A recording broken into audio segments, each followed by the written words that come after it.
So it's my pleasure now to announce the first winner, one of two, of the PAMI Distinguished Researcher Awards.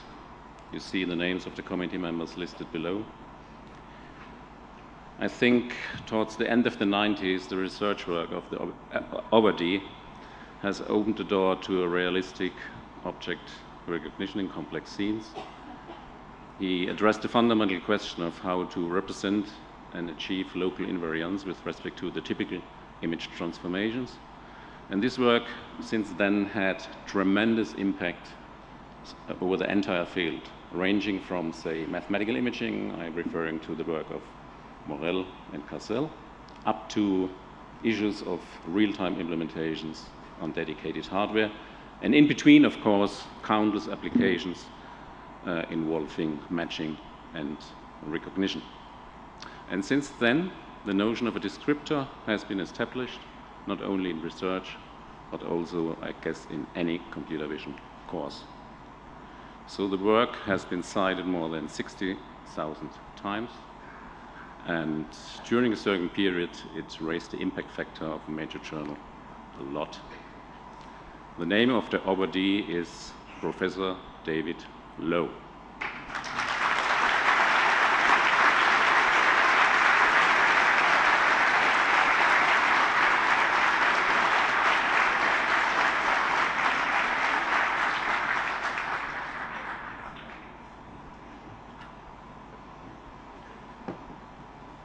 Thank you.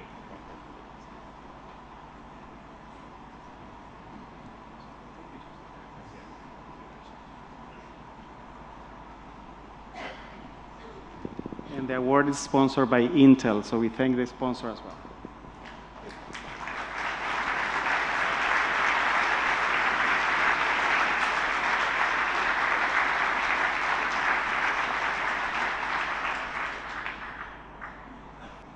So I would like to thank the committee very much for this award, and also I'm looking forward to this chance to tell you a little bit about my research.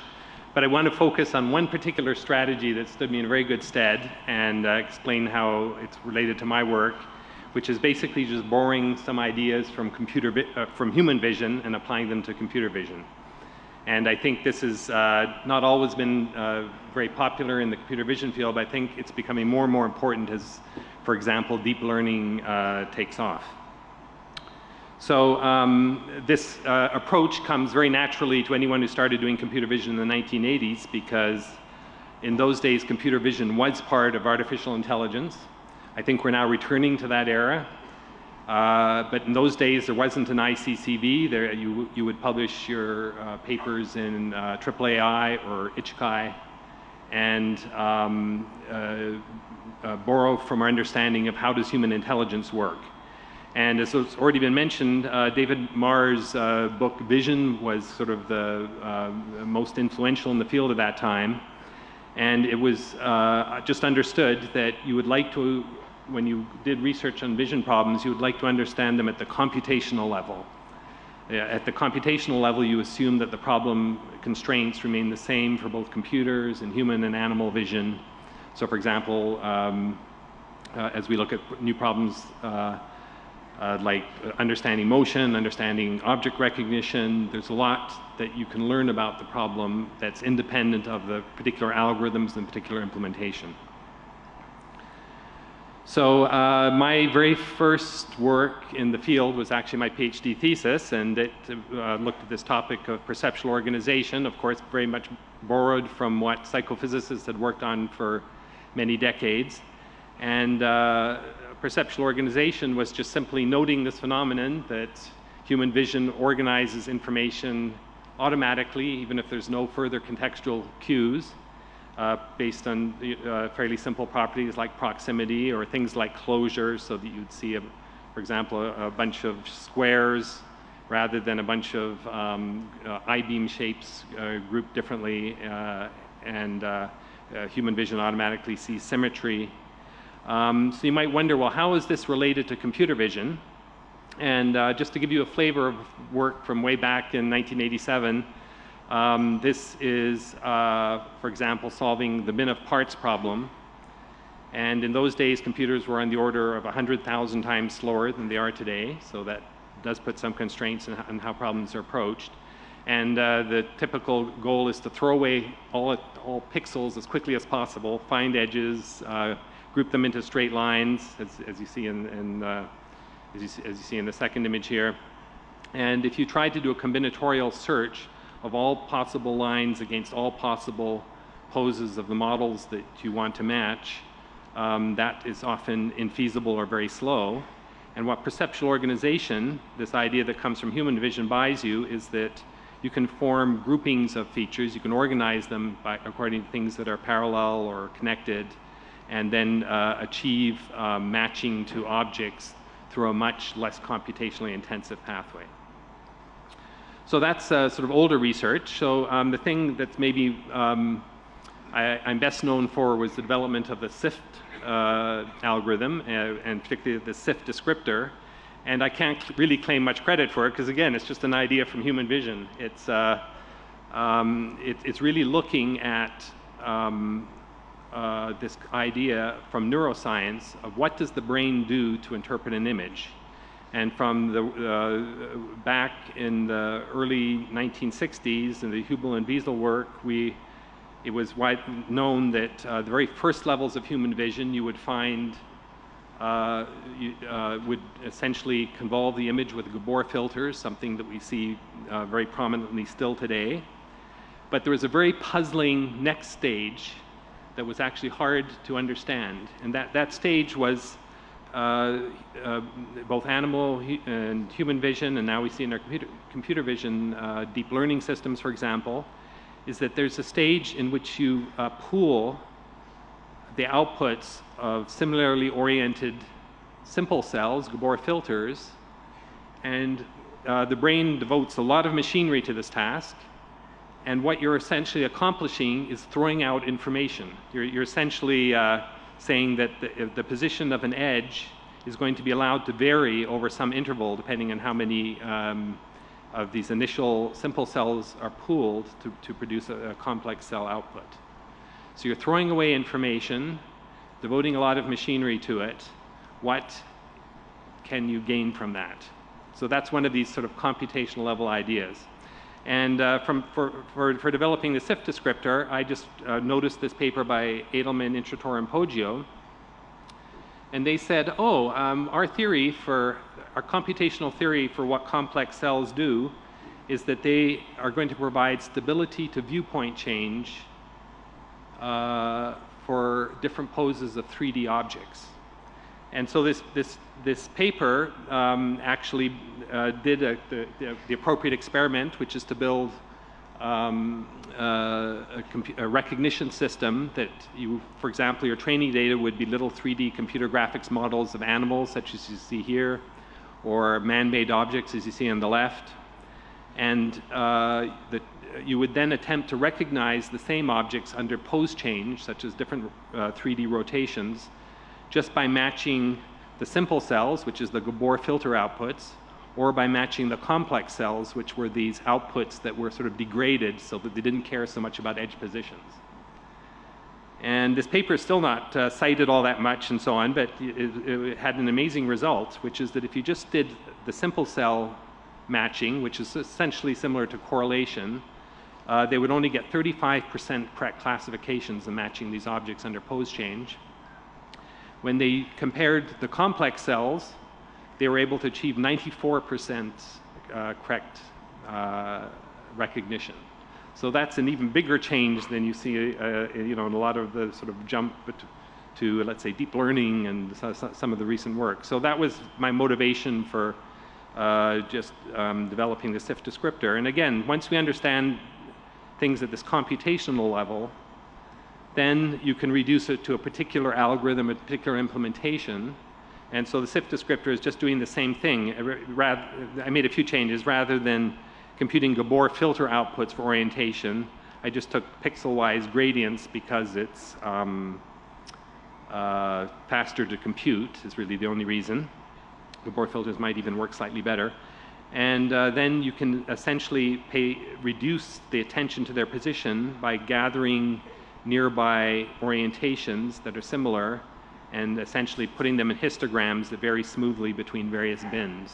So this is basically just an implementation of complex cells, and that became the SIFT descriptor. And people have tried it out in all sorts of problems, and it's been surprisingly successful for such a simple algorithms, much more so than I would have thought. And it's really the work of that previous paper.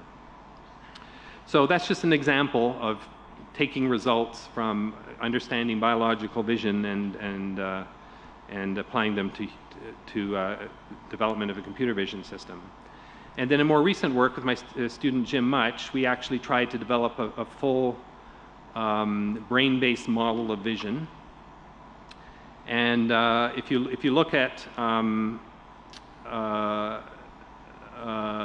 what's known by neuroscientists of how the brain works, you get this visual pathway that does object recognition that probably a lot of you are familiar with.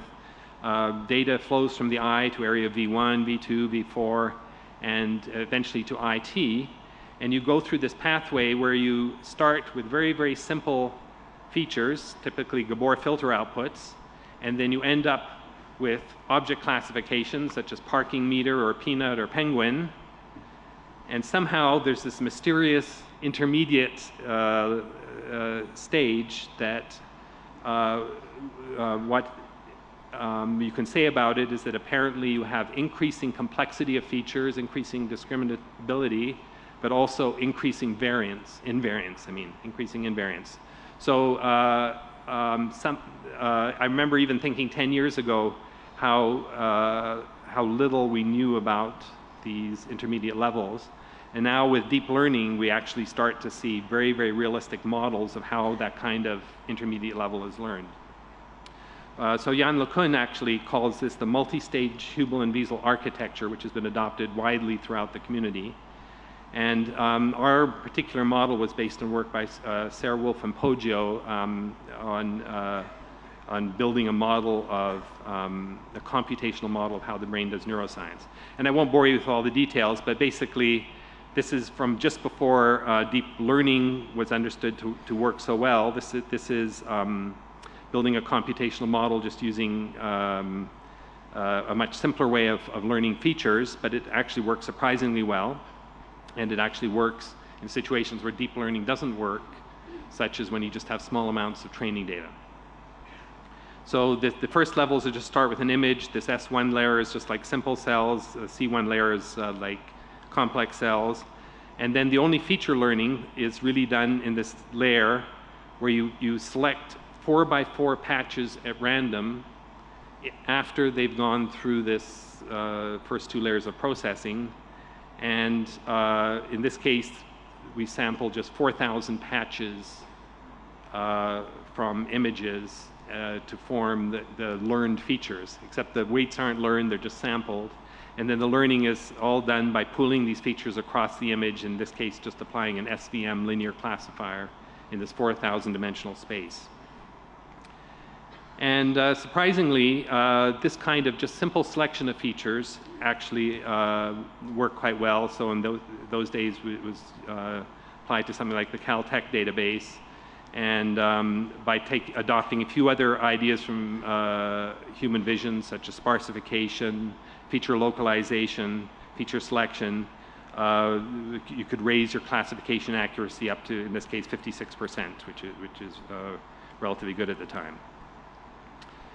So you might then wonder, okay, we have a model like this. What do these intermediate level features do? And this is really where you're at the computational level.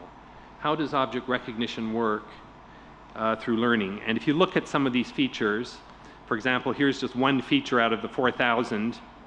You find, well, this feature tends to respond, as all the little patches on the right show, to the chin of a person in many cases, but also to many other local features that have the same shape. And we find the same thing with deep learning. If you look at most features, they're partially selected for certain objects, but each feature on its own will not be fully selective. But by combining the probabilities of a lot of independent features that are measured, you can achieve high probability of a particular object being present from these somewhat noisy individual detectors. So that may not be a fully satisfying mathematical theory at that level. Maybe there's much more that could be said, but it is our sort of current computational model for how object recognition works. So deep neural networks, of course, have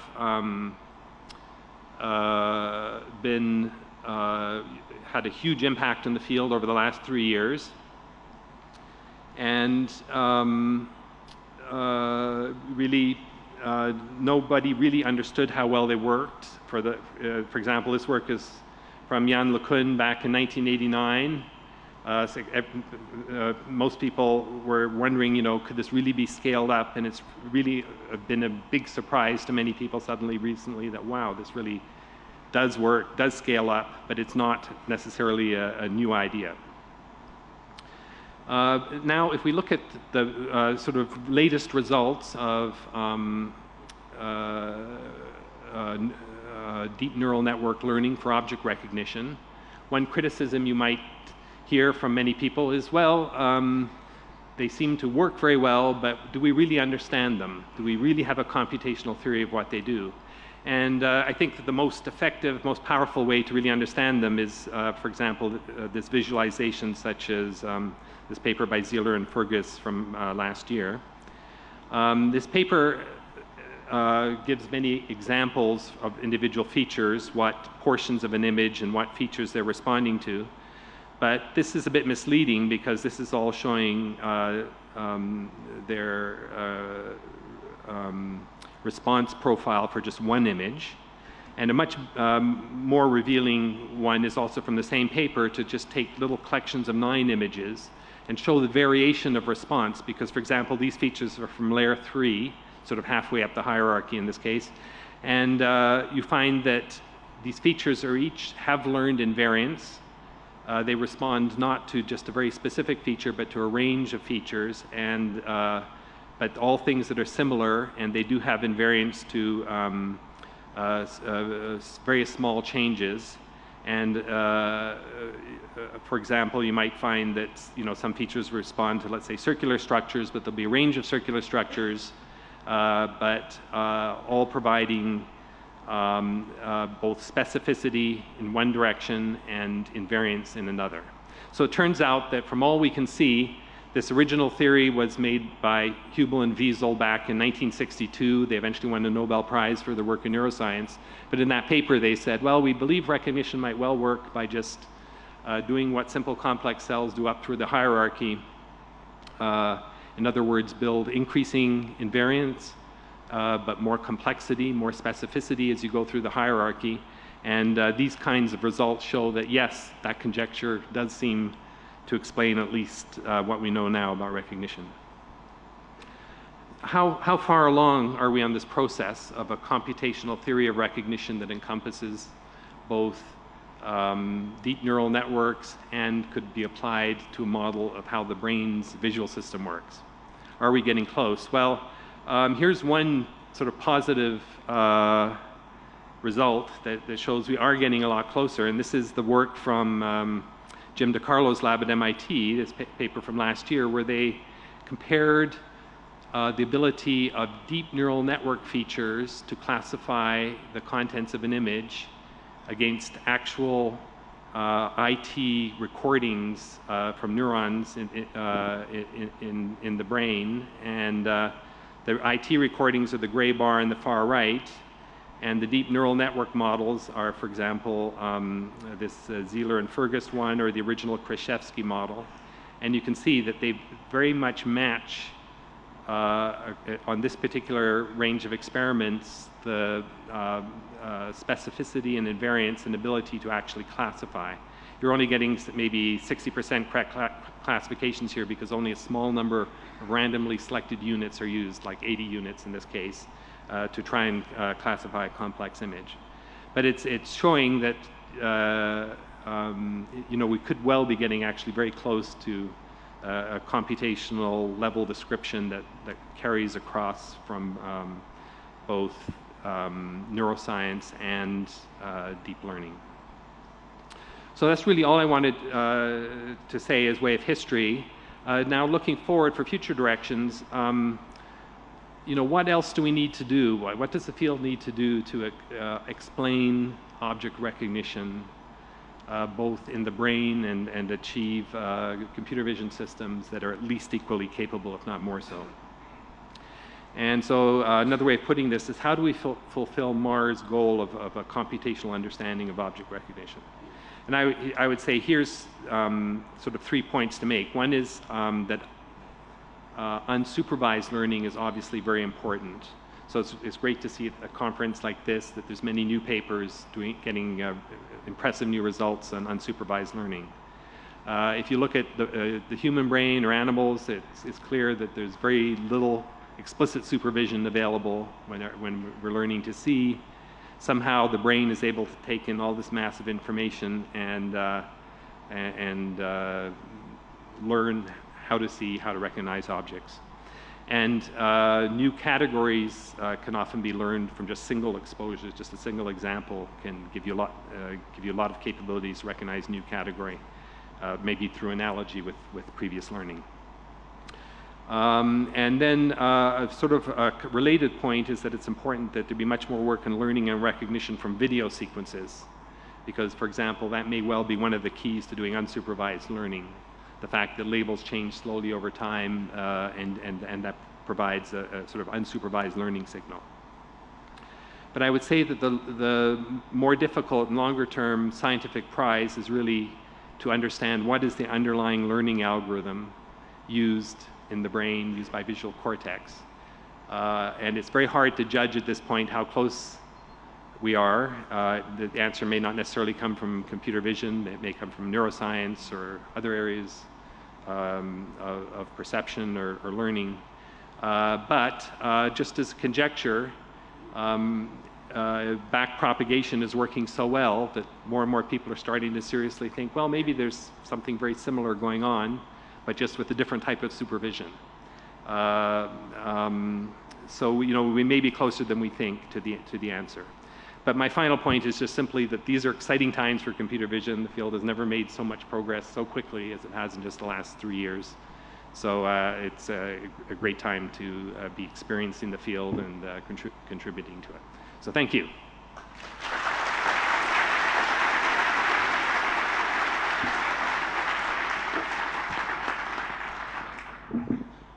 Other questions or comments?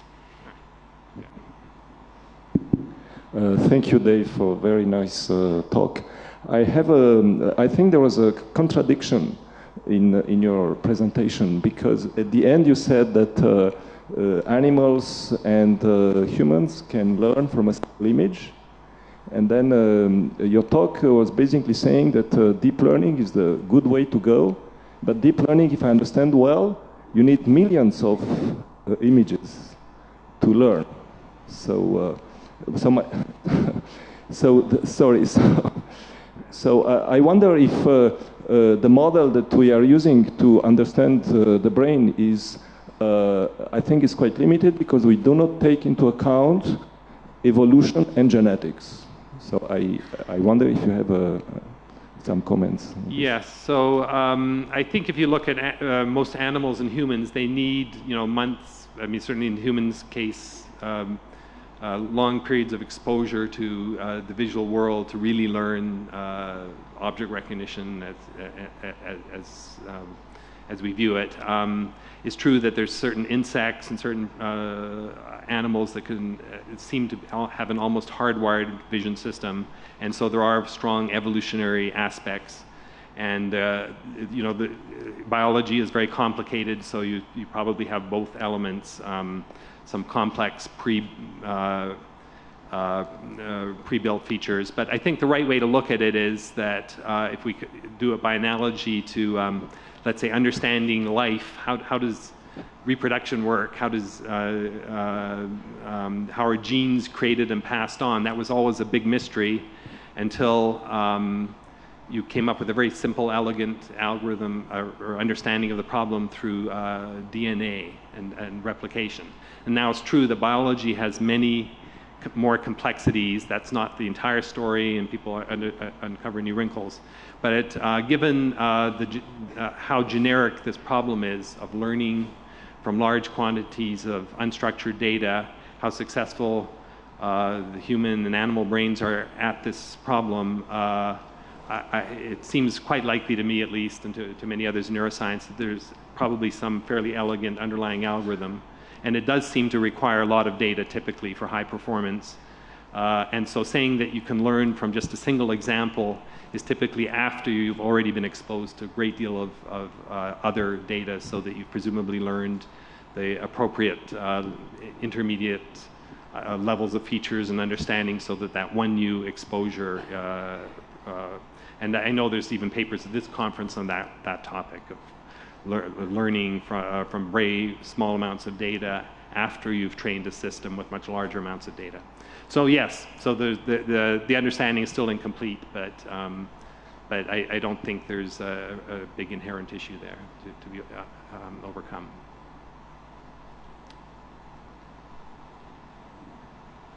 So I think we have to move on. Congratulations again, and thanks to Professor Lowe.